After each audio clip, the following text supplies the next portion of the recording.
Hola chicos, ¿cómo están? Hoy les traigo esta clase, esta videoclase, o algo así, este, sacada de un capítulo que me parece muy puntual, me parece muy importante del libro de Semerari, que se llama Aspectos preliminares de la psicoterapia cognitiva. Me gusta mucho a manera de introducción porque eh, quita como muchos mitos que tenemos acerca de la terapia cognitiva.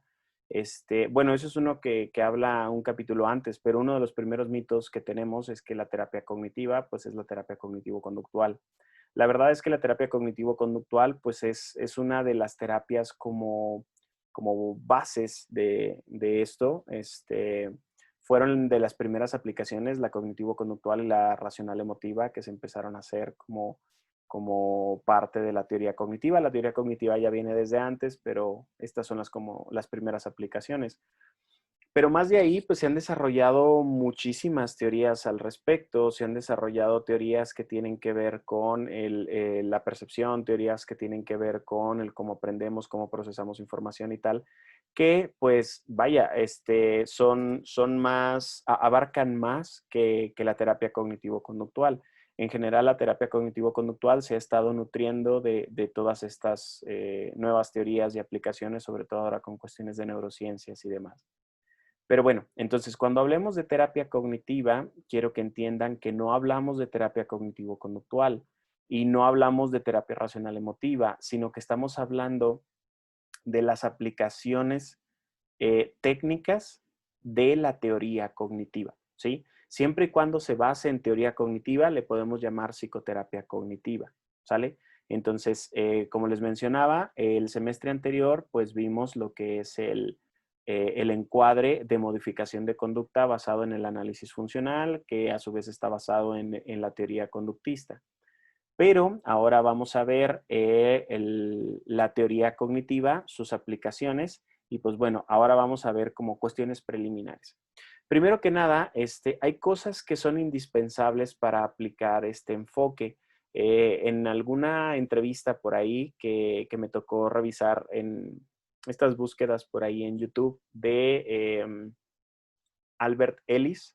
Albert Ellis es el creador o la figura principal, pues, de la teoría racional emotiva. La teoría racional emotiva, pues bueno, es de base cognitiva, pero algo que me llamó mucho la atención de ahí de su conferencia es que le preguntan que si la teoría cognitiva pues puede con todo y es para todos, ¿no? En general le preguntan sobre la terapia racional. Y él dice, pues me he encontrado con pacientes que pues no carburan muy bien. No recuerdo sus palabras porque lo dice como está en una conferencia, claro, lo dice muy, ¿cómo les diré? Como muy polite, pero sí así como pues no le sube el agua al tinaco, entonces no son capaces como de hacer esta cuestión, ¿no? Entonces, pues bueno, hay que tomar en cuenta esto. La terapia cognitiva de alguna forma exige para empezar algo que nosotros conocemos como metacognición.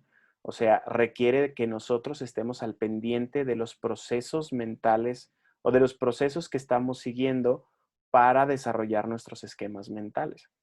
Si nosotros no somos capaces o si nuestros pacientes no son capaces de llegar a esta metacognición, pues la terapia cognitiva pasa por un bache increíble, ¿no? Cuando tratamos de aplicarla en esas condiciones. Es como decirlo de alguna manera coloquial, si no arrancara, ¿sí? Entonces, esto también se utiliza mucho para decir, no, pues es que hay que usar lo que se le acomode al paciente, ¿no? Si no se le acomoda entonces la metacognición, pues entonces hay que usar otra cosa. La verdad es que no, ustedes ya saben que ese argumento me molesta mucho porque, pues, si no se le acomoda la metacognición, pues entonces hay que enseñarle, ¿no? Hay que educarlo, porque, pues, a menos que tenga una lesión o a menos que tenga una condición cerebral, nosotros podemos educar a la persona para que pueda hacer al menos las cuestiones básicas de metacognición, ¿sí? Obviamente, pues sabemos de las limitaciones biológicas, pero si nuestra persona no tiene ninguna de estas limitaciones, pues entonces podemos hacer un proceso donde poco a poco va evolucionando hasta que puede tener estos hallazgos de metacognición, ¿no? Entonces, pues bueno, primero que nada, es indispensable que la persona tenga acceso a sus propios pensamientos, ¿sí? Eh, hay una cuestión ahí interesante y creo que el semestre pasado por ahí les puse un artículo de una persona que decía que, o sea, hablaba consigo mismo, pero déjenme acuerdo exactamente cómo era. Bueno, la idea es que se había dado cuenta de que el hablar consigo mismo, que pensó que era como algo cotidiano, pues en general las personas no lo hacían, o sea, no escuchaban sus pensamientos como escuchar una voz o una plática.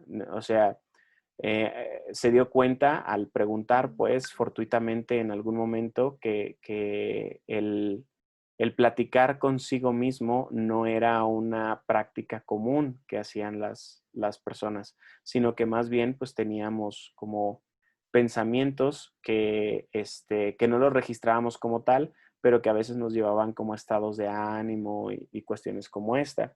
Quiero poner un ejemplo en este sentido. Hay una personita que actualmente estoy tratando y es mujer, la estoy tratando, tiene una pareja que es hombre, y el tratamiento, bueno, ella llega a mí porque dice, pues es que soy muy celosa, ¿no?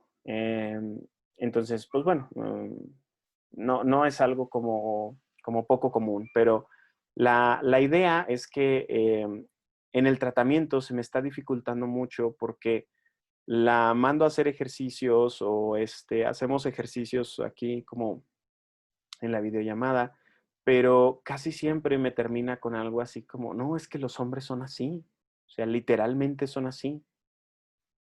Y yo así como, pues es que no, o sea, no porque un hombre vea a una mujer linda se le va, o que se le haga guapa, pues se le va a lanzar, ¿no? O sea, eso no lo hacen todos los hombres, o tampoco es como un impulso incontrolable. Y ella me repite, pero es que sí son así. Entonces, esa es la parte donde nos hemos regresado un poco a decir, ok, ¿de dónde surgió esa idea, no? Y me dice, no, de ningún lado. Es que así es.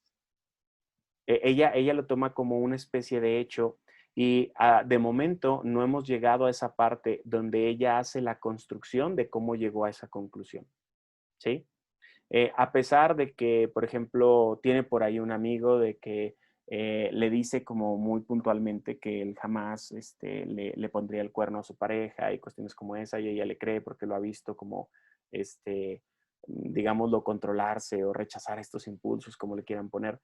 Entonces, a pesar de que ha tenido pruebas, pues ella, por ponérselos de alguna manera, desea seguir teniendo este pensamiento, pero esto es incompatible con su cambio de conducta y con que se sienta bien, por ejemplo, estando en una fiesta y una chica que a ella le parezca linda, dice, no, pues en cuanto mi pareja la vea, pues se le va a aventar y a mí me va a dejar aquí sola. Ese tipo de pensamientos, ella pudiera dialogarlos consigo misma, pero si esta no es una práctica que tiene, pues entonces se dificulta pues la terapia cognitiva. Habría que hacer como unos pasos previos, por decir, los pasos cero, vamos a llamarles, ¿no? Para poder empezar con el paso uno, que es acceder a los pensamientos de la persona y que la persona tenga acceso a sus propios pensamientos, ¿no? Entonces, esto es como sentar las bases. Previamente tenemos que saber de hecho, o sea, de facto, pues, tenemos que saber si la persona tiene acceso o no tiene acceso a sus propios pensamientos, al cómo funcionan, a esta parte de la metacognición, ¿no? No sé si me tocó revisar con ustedes a Vygotsky en tercero. No recuerdo ahorita si me tocaron como grupo, pero había por ahí un experimento donde le aplicaban a unos niños de primaria y luego de secundaria que memorizaran una hoja de era un cuento, que lo memorizaran, le decían, pues tenlo ahí hasta que ya lo tengas aquí adentro, hasta que lo memorices y luego te voy a quitar la hoja y te voy a hacer preguntas al respecto. Los de secundaria sacaron notas muy bajas y los de primaria sacaron notas muy bajas y los de secundaria sacaron notas pues esperadas, altas. Y el planteamiento aquí era porque los niños pequeños no tienen metacognición, o sea, no saben qué está pasando dentro de ellos, por tanto, piensan que ya lo memorizaron cuando realmente no lo han memorizado. Y esta personita que les cuento piensa que ya ha procesado la información cuando en realidad no la ha procesado. Y es bien cómico porque yo me puedo dar cuenta que no la ha procesado porque me hace como respuestas muy estereotipadas, como que me dice lo que yo quiero escuchar y siempre es como esta batalla, le digo, pero es que no me lo digas porque piensas que yo lo quiero escuchar, o sea, en realidad entiendes que esto es... Sí, sí, sí, sí lo entiendo, sí, sí, sí, sí, sí queda claro, sí queda claro. Entonces es así como, eh, yo hago el juicio, pues ahí que hasta el momento ha resultado acertado, que pues no es cierto, no lo ha procesado, ¿no? Entonces, bueno, lo primero, o sea, lo preliminar para la terapia cognitiva es que tenga acceso a sus propios pensamientos. En segundo, se maneja mucho como pensamientos autónomos o pensamientos automáticos, ¿no? Eso es algo que seguro se han encontrado por ahí, incluso yo se los he dicho en clase o en algún momento que ustedes me consultaron con respecto a alguno de sus pacientes y tal, lo llegué a mencionar. Entonces, hay que tener claro que cuando decimos esto referente a la terapia cognitiva, nos estamos refiriendo a que la ejecución, este, la ejecución motora, pues, está fuera del control voluntario de la persona. Cuando decimos automático o autónomo, son como estos pensamientos que no, la persona quisiera controlar, pero no puede. También cuando nos referimos a autónomo, nos referimos al sistema nervioso. O sea, yo no puedo decidir si se activa o no se activa.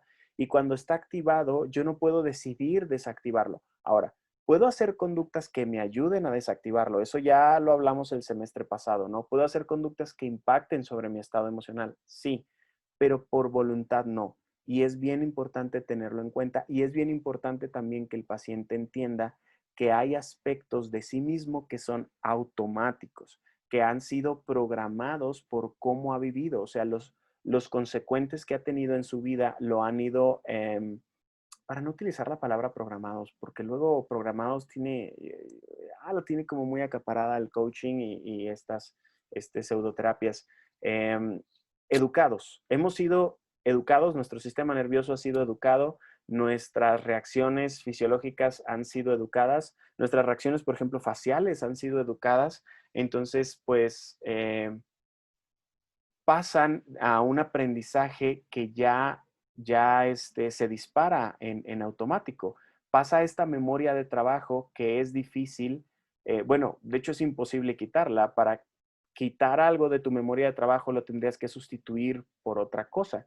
Entonces, este proceso es algo que la persona debe de entender y si no lo entiende, pues es menester de nosotros enseñárselo, o sea, educarlo en este sentido. Si ya se dieron cuenta aquí, no, bueno, el grueso de la población, más o menos entra en los parámetros necesarios, todavía falta uno, en los parámetros necesarios para el tratamiento cognitivo. Entonces, mucho de lo preliminar en el tratamiento cognitivo es educar a la persona para que tenga estos requisitos preliminares para su terapia, en el sentido de que el simple hecho de que nosotros les enseñemos esto, o sea, por ejemplo, la metacognición, que le enseñemos la automatización de nuestra conducta y el siguiente que es el reconocimiento de las propias emociones, con el simple hecho de que la persona tenga estos tres, pues es una ventaja que tiene sobre las personas que no los tienen. Ventaja me refiero a tratar de resolver un problema, ¿no? Por ejemplo, vamos a suponer que, no sé, Eli me dijo, voy a un café con unas amigas, ¿no? Y de repente ya son las 2 de la mañana y no me ha dicho nada y em, no sé, me empiezo a preocupar de que si algo le pasó o cuestiones como esta. Eh, la respuesta, o sea, inmediatamente pues mi sistema nervioso se eleva su actividad, ¿no? Y puedo entrar en ansiedad o incluso puedo empezar a sentir como sensaciones que tienen que ver con celos o cuestiones así, ¿no? Entonces, pues tengo varias, en ese momento, como yo me estoy dando cuenta de lo que está pasando, es, ok, ella generalmente no llega así tan noche, tal y tal y tal. Si yo empiezo con esta cuestión de la metacognición y empiezo a reconocer mis conductas autónomas, o mis reacciones autónomas, entonces puedo contrarrestarlas con otras reacciones. Por ejemplo, podría a lo mejor marcarle, ¿no? Pero una cosa aquí es como importante en ese sentido. A lo mejor, pues le puedo marcar y, hey, pues, ¿qué te pasa? No sé, ¿qué estás haciendo? ¿Ya vas a venir? O hacerlo molesto. Y a lo mejor, si ella me contestara algo así como, no, pues me voy a quedar otro rato más, probablemente, si yo no estoy consciente de todo esto, pues me enoje. No porque tenga derecho a enojarme, sino porque es una reacción, autónoma, entrenada, ¿sí? Ahora, si ella me dice, estoy bien, estoy con estas amigas, no sé, estamos en una casa, estamos tal, estamos bien, y si yo en un inicio todo esto empezó porque yo estaba preocupado por su seguridad, en ese momento las reacciones deben de disminuir. Si no disminuyen, todo lo demás es irracional. ¿Sí me explico?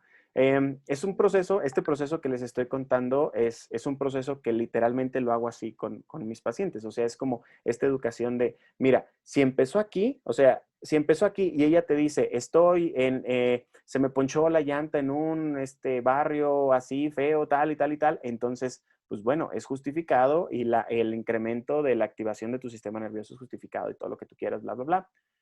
Pero si no, si esta como necesidad está satisfecha, o sea, yo quiero que ella esté bien. Entonces si ella me dice, estoy bien, si esto está satisfecho, debe de disminuir la activación de tu sistema nervioso, porque si no disminuye es por ideas irracionales. Imagínate lo que es para una persona que toda su vida ha escuchado que pues los celos están bien, que los celos son romance, que yo debo de tener celos, o por ejemplo que yo soy, si algo le pasa, pues me la van a cobrar, yo soy el responsable como de su seguridad, las mujeres no se pueden cuidar solas, o sea, como todas esas ideas que estén ahí en ese momento, pues que son irracionales, que yo no las identifique como irracionales, sino que las identifique como un hecho, como algo que es verídico. Entonces, pues bueno, ahí se justifica como toda una serie de conductas y demás, ¿no? Pero bueno, entonces estábamos con el segundo, mencioné el tercero nada más por mencionarlo, pero ahí voy para allá. El segundo es que entienda la automatización de su conducta. Y el tercero es que entienda, o bueno, que tenga reconocimiento de las propias emociones, que una persona reconozca cuándo, o sea, bajo qué circunstancias se activan sus emociones, ¿no? Que se pueda anticipar a ese tipo de cuestiones, que entienda los mecanismos mediante los cuales las emociones se representan en su cuerpo. O sea, no es lo mismo que se represente tristeza a que se represente aburrimiento, pero pudiéramos confundirlo. Entonces, este tipo de cuestiones también se pueden entrenar, se le llama conciencia corporal. Hay muchísimas actividades de conciencia corporal. Muchas de ellas que vienen, o sea, mezcladas, o sea, algunas son de la teoría cognitiva, pero muchas de ellas vienen como de, ¿cómo se llaman? Experiencias vivenciales, que eso es como un poco más de la cuestión humanista, pero se pueden utilizar técnicas para cualquiera de los dos molinos, ¿no? Se pueden utilizar las mismas técnicas para la cuestión humanista que para la cuestión cognitiva, pero la finalidad es diferente. Ya cuando este, quedan claras como las metodologías, pues bueno, ahí se ve como cuál es la diferencia. Pero en general, para los humanistas se utilizarían para ir a la cuestión de la catarsis y para las cognitivas se utilizarían única y exclusivamente como para anticiparse a las emociones y poder hacer conductas para influir en el estado de ánimo. Entonces, pues bueno, esto sería los aspectos preliminares de la psicoterapia cognitiva. Y por aspectos preliminares quiero ser claro, si no lo fui ya, que son lo que la persona los aspectos que la persona debe de tener antes de iniciar su tratamiento desde este enfoque. Entonces, se tendría que hacer como esta orientación, si es que no la tiene, o esta capacitación, si quieres llamarle así, si no la tiene, para poder empezar con lo que se hace en la terapia cognitiva, que es lo que vamos a revisar en siguientes clases. Pero al principio obviamente es como una evaluación de si los tiene y luego si no los tiene, darle la capacitación y luego ahora sí ya empieza el tratamiento, ¿no? Entonces, pues esto se los quiero decir para que se enteren que la metodología cognitiva no son enchiladas. O sea, se requiere de tiempo y se requiere de esfuerzo y se requiere mucho de alianza con el paciente para que entienda el qué está haciendo, por qué lo está haciendo y cuál va a ser el resultado, precisamente para que se mantenga motivado durante toda la curva de aprendizaje.